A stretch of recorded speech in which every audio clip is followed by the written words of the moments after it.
Hey Boaz, it's Jack with Onboard Landscaping here to walk you through the design real quick. First things first, the prep work for the garden.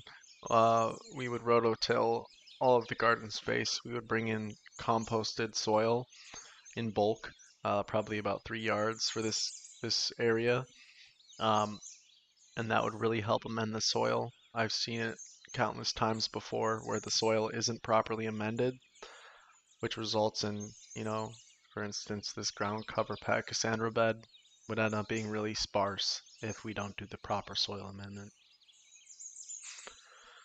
So, got this Pachysandra bed. Um, I like the Pachysandra because it's evergreen. You'll see it all year long. It's really durable. It's one of the more durable ground covers, so I think it'll be hassle-free, maintenance-free, and all the good things. Over here you've got 3 columnar boxwoods, also a evergreen bush. I like the boxwoods because you have boxwoods in your front yard, so you know what the boxwoods look like. These are a different variety that grow more tall and skinny. Um, and you're looking at what this plant would look like at full maturity. If we planted them, they might be a little bit smaller.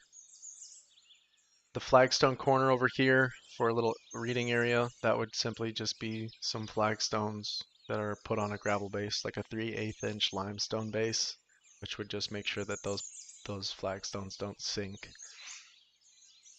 Over here we've got a nice assortment of shaded perennials.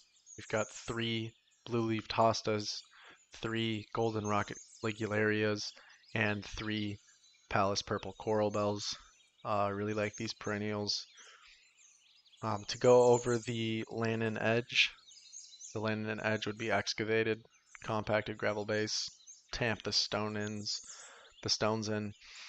Each stone would have to be cut so that the transition from one stone to the next is smooth, because sometimes they have jagged edges, so you cut them so they kind of fit in like a puzzle piece. It's more pleasing to look at if you make those nice cuts. Some people want to do a mortar footing. I'll quote the project without a mortar footing because this is just as functional, but some people like that little bit of extra layer of permanence. If you want to drive over it with a big zero-turn mower, I would recommend the mortar footing. The entire garden area would get 3 inches, maybe a little bit less in the Pachysandra area, but 3 inches of hemlock mulch, which is my favorite mulch, in comparison to mulches like, a natural hardwood blend. It's great because it's natural and it might smell pretty good, but it doesn't hold its color. And then you've got like another comparison would be brown dyed mulch, might hold its color a little bit longer than that hardwood shredded mulch, but it is dyed, so it's just chunks of bark or wood chips that look dyed. So it's a little bit manufactured. That's why I like the hemlock, is because it's natural.